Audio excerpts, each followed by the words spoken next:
Me conta um Hum. pouco sobre a tua relação com a fonoaudiologia, que você me contou um pouco de como foi importante na época, importante para a sua carreira, para a sua visão da voz como um todo, a sua experiência com fonoterapia lá atrás. Me conta um pouco sobre isso, Cíntia, conta pra gente.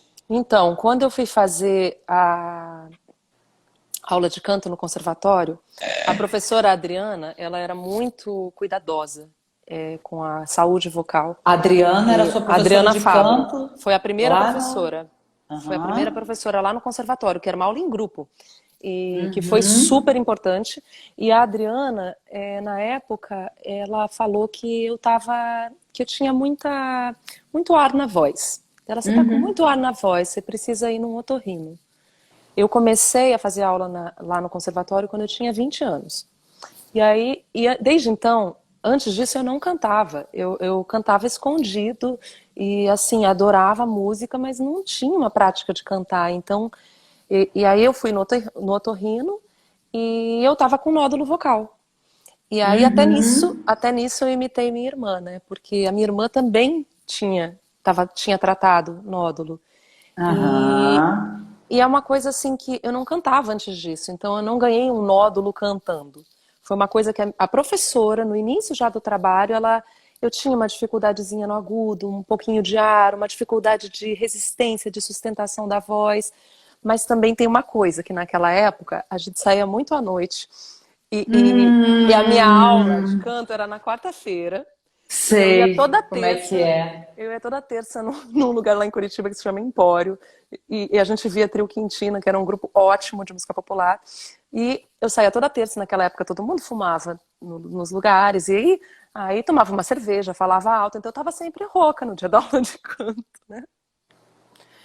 É. Então, Entendo. aí eu fui fazer, né, vi que tinha nódulo, aí fui fazer é, fonoterapia. E encontrei uma fono que é maravilhosa, né? Faz muito tempo que eu não vejo ela, a doutora Mônica. E ela não era especializada em voz, ela tinha um trabalho mais até com crianças, com essa questão do desenvolvimento, atendia crianças com síndrome de Down, autistas e tal, e atendia num lugar lindo. Aí eu fiz fono com ela por bastante tempo, Uhum. e na E fonoterapia. desculpa te cortar, Cíntia. Não, pode falar. Dá um enfoque numa questão que você uma vez me contou sobre a questão da psicomotricidade. Você que me falou que era isso, porque eu nem sabia o que que era. Era uma coisa Ah, que. Eu falei, acho que era isso que ela fazia comigo. Porque eu muito bom. fazia. Foi interessante porque a minha irmã, quando ela teve nódulo, ela se tratou com outra fono. Ela deu exercícios, ela dava uma fichinha cheia de exercícios lá, um monte de coisa, e o nódulo sumiu. E aí eu fui nessa fono, mas deu algum problema de horário, assim, eu acabei não continuando com ela e procurei a Mônica. E a Mônica tinha uma abordagem bem diferente. Ela demorou para me passar exercício para eu fazer sozinha. Ela fazia todo um trabalho de diagnóstico, assim. Nas primeiras consultas, ela me pediu para fazer uma redação, ela pediu para eu mastigar biscoito, um monte de coisas ela observou. E, e aí, depois de um tempo, eu comecei a fazer exercício sozinha. Aí ela trabalhava comigo exercícios corporais, ela falava uns textos e eu fazia uns negócios que vira a cabeça, vira braço, fazia uns exercícios deitada. Eram umas coisas muito legais. Que Ela legal. fazia. Eu descobri na fono, então isso que eu achei interessante, porque eu não cantava. Na minha casa todo mundo falava alto, né? Todo mundo tinha uma coisa de abuso vocal. Eu vivia alérgica, meu nariz não funcionava. E quando eu comecei a fazer fono, eu descobri que eu era respiradora bucal. Então ela falou: olha, você respira pela boca. Dela tem várias coisas aí que me dão esse sinal. Esse teu lábio superior é meio atrofiadinho. Pode ver que quando você fala, você não mexe direito.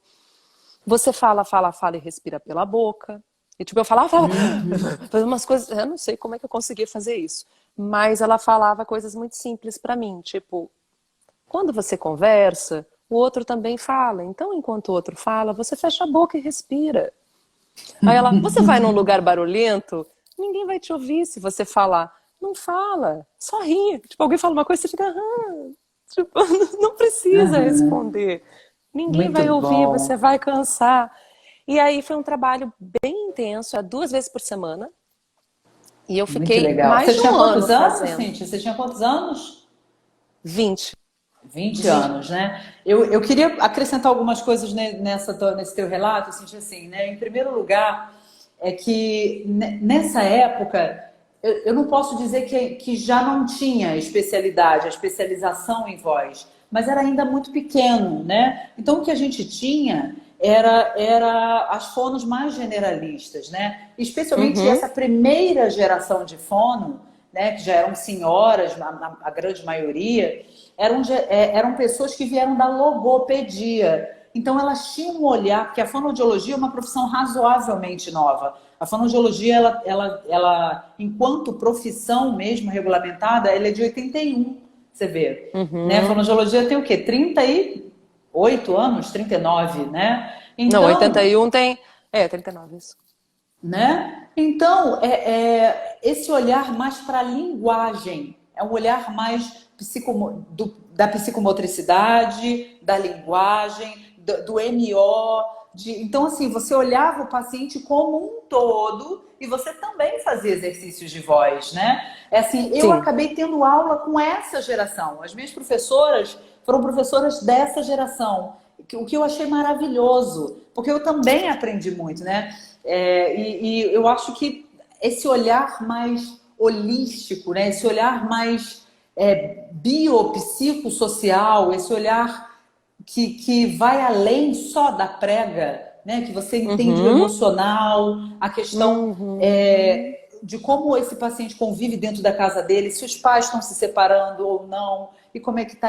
Você entendeu todo. Isso é muito importante, né? Eu me alinho, a minha abordagem vai muito para isso. Eu acho que nesse sentido a gente também foi se afinando e se alinhando, né, Cíntia? Porque eu acho que Sim, você teve essa experiência. Eu acho que você tive. tem também esse olhar, né, com seus alunos, com os alunos que vêm da Sim. fonoterapia e passam para você, né? E uma outra questão que você pontuou aí que eu achei muito interessante é essa questão de que os nódulos vocais, eles acontecem muito nessa idade de 20 anos, né? É a idade nobre, que a gente chama de nódulos vocais, que é de 20 a 24 anos, justamente pela vida social mesmo, né? E aí, depois de um tempo, né, Cíntia, quando você vai se profissionalizando, especialmente em canto, né, enfim, um profissional da voz, seja ator, cantor, dublador, ele vai vendo que ele precisa se resguardar um pouco, né? Porque ele não pode ter essa vida social de que ele tinha aos 20 anos, aos 18, 17, 16 anos,